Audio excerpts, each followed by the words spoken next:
नमस्कार and welcome to my YouTube channel English for all. This is Manish राय।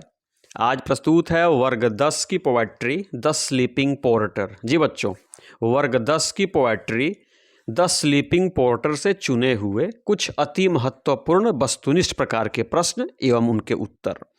लेकिन बच्चों, इससे पहले कि आप इस वीडियो को देखें, एक निवेदन करना चाहूँगा कि इस वीडियो को देखने से पहले मेरे चैनल के प्लेलिस्ट पे जाइए। वहाँ पे इस चैप्टर की जो एक्सप्लेनेशन इन हिंदी वाली वीडियो है ना, उसको एक बार, दो बार, तीन बार देखें। उसके बाद इस वीडियो को देखें, तब आपकी तैयारी जो होगी वो अच्छी दिशा में जाएगी। तो आई होप आप ऐसा करेंगे। तो आइए आज की वीडियो की शुरुआत करते हैं। पहला प्रश्न है कि the sleeping porter has been composed by. आपको बताना है कि द स्लीपिंग पोर्टर नामक कविता निम्न में से किसके द्वारा कंपोज की गई है, लिखी गई है। विद्यापति के द्वारा, पूरन सिंह के द्वारा, लक्ष्मी प्रसाद देवकोटा के द्वारा, या इनमें से किसी के द्वारा नहीं। तो बच्चों, आपका सही जवाब होगा Laxmi Prasad Devkota. The sleeping porter has been composed by Laxmi Prasad Devkota. दूसरा प्रश्न है बच्चों, Laxmi Prasad Devkota was born in. आपको बताना है कि द स्लीपिंग पोर्टर के कवि लक्ष्मी प्रसाद पांडा का जन्म हुआ था काठमांडू में, कोलंबो में, ढाका में, या इनमें से किसी भी जगह पर नहीं। तो आपका सही जवाब होगा बच्चों काठमांडू। जी, Devkota was born in Kathmandu. आपको पता है काठमांडू नेपाल की राजधानी है। तो क्वेश्चन नंबर 2 कहता है Devkota was born in Kathmandu. तीसरा है बच्चों, Devkota obtained A bachelor of arts degree from in 1929। आपको बताना है कि नेपाली कवि लक्ष्मी प्रसाद देवकोटा ने 1929 ईस्वी में बैचलर ऑफ आर्ट्स की डिग्री निम्न में से कहाँ से प्राप्त की थी।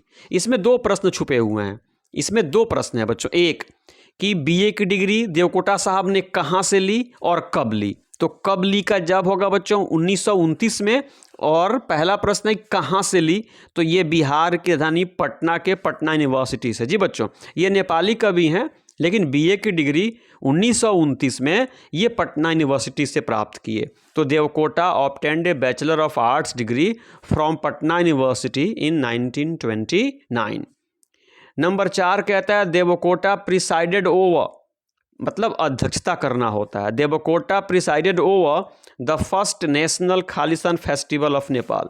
यानी देवकोटा साहब ने नेपाल के प्रथम फिल्म फेस्टिवल की अध्यक्षता की, पोएट्री फेस्टिवल यानी काव्य सम्मेलन की अध्यक्षता की, आर्ट्स फेस्टिवल कला सम्मेलन की, या इनमें से कोई नहीं। तो आपका सही जवाब होगा ऑप्शन बी पोएट्री। जी बच्चों, Devkota presided over the first national poetry festival of Nepal. यानी देवकोटा साहब ने नेपाल की प्रथम काव्य सम्मेलन की अध्यक्षता की थी। तो क्वेश्चन नंबर 4 का सही होगा पोएट्री फेस्टिवल।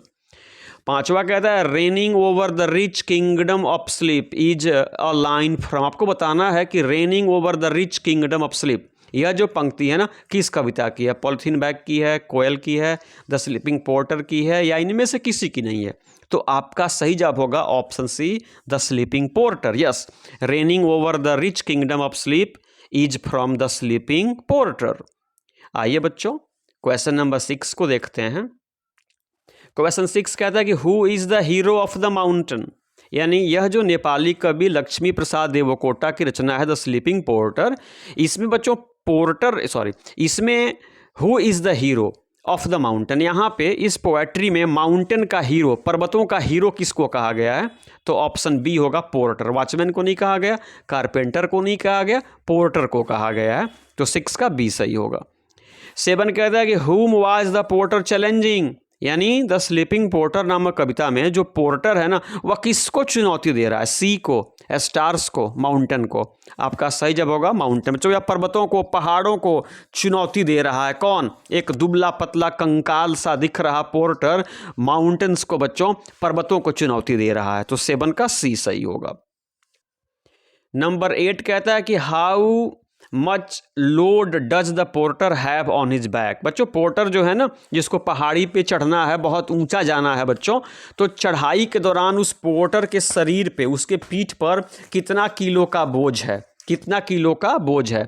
तो ऑप्शन बी से होगा 25 किलो। जी बच्चा याद रखिएगा। How much load does the porter have on his back, यानी पोर्टर के पीठ पे कितने किलो का बोझ है जब वो पहाड़ी पे चढ़ रहा है, तो ऑप्शन बी से होगा 25। जी 25 kg का वो बोझ है, भार है उसके पीठ पे।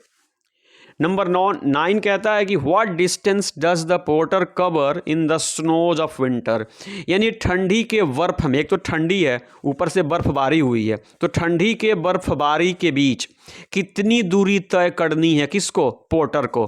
6 माइल्स, 5 माइल्स, 10 माइल्स, इनमें से कोई नहीं।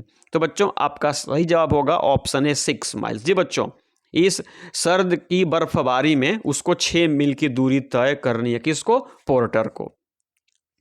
नंबर 10 कहता है कि the porter was wearing, porter निम्न में से क्या पहन रखा है, white cap, red cap, black cap, none of these.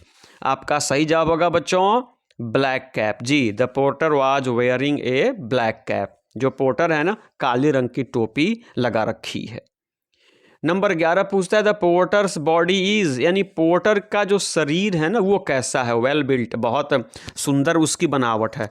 Skeleton like, एकदम बच्चों दुबला पतला, स्केलेटन लाइक यानी एकदम कंकाल की तरह, थिन पतला है, या इनमें से कोई नहीं। आपका सही जवाब होगा स्केलेटन लाइक। जो पोर्टर है ना बच्चों गरीबी के कारण एकदम स्केलेटन लाइक है, एकदम कंकाल की तरह है, लेकिन फिर भी वह हीरो ऑफ द माउंटेन है, क्योंकि वह माउंटेन को चैलेंज कर रहा है और उस पर चढ़ रहा है।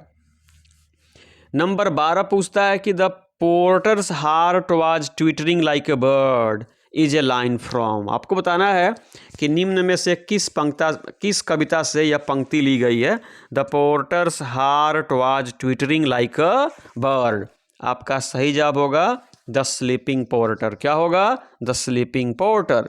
बच्चों अगर आप चैनल पे नए हो तो प्लीज़ चैनल को सब्सक्राइब कर लो, वीडियो को लाइक भी करो, अपने मित्रों से भी शेयर करो और अपने सुझाव भी दो।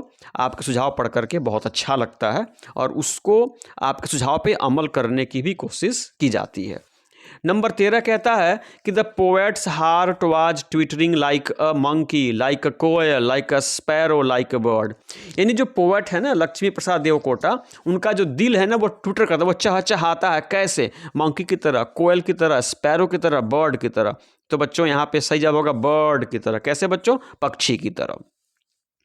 नंबर 14 कहता है the porter is out of breath, money, energy, none of these. आपका सही जवाब होगा the porter is out of breath, यानी पोर्टर जो है ना लगातार पहाड़ी पे चढ़ रहा है बच्चों, उसके शरीर से पसीना निकल रहा है और वो आउट ऑफ ब्रेथ है, मतलब हाँफ रहा है चढ़ाई के कारण। तो यहाँ पे होगा the porter is out of breath, not money, not energy. 15 कहता है कि whose body is an abode of fleas and lice, यानी निम्न में से किसका जो शरीर है ना वह जू का, चीलर का और मक्खियों का बसेरा बन गया है। एबोर्ड मतलब घर, बसेरा होता है द पोर्टर का, कारपेंटर का, मिल्कमैन का, या इनमें से किसी का नहीं। आपका सही जवाब होगा पोर्टर। जी बच्चों पोर्टर का जो शरीर है ना वह बच्चों जू, चीलर और मक्खियों का बसेरा बन गया है।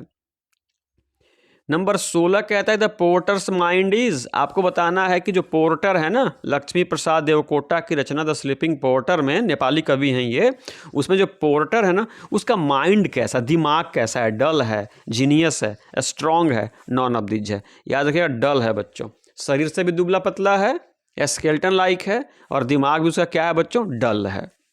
नंबर 17 है वेयर इज द हट। इस पोएट्री में एक हट की चर्चा हुई है, एक झोपड़ी की, कुटिया की चर्चा हुई है, वो कहाँ है।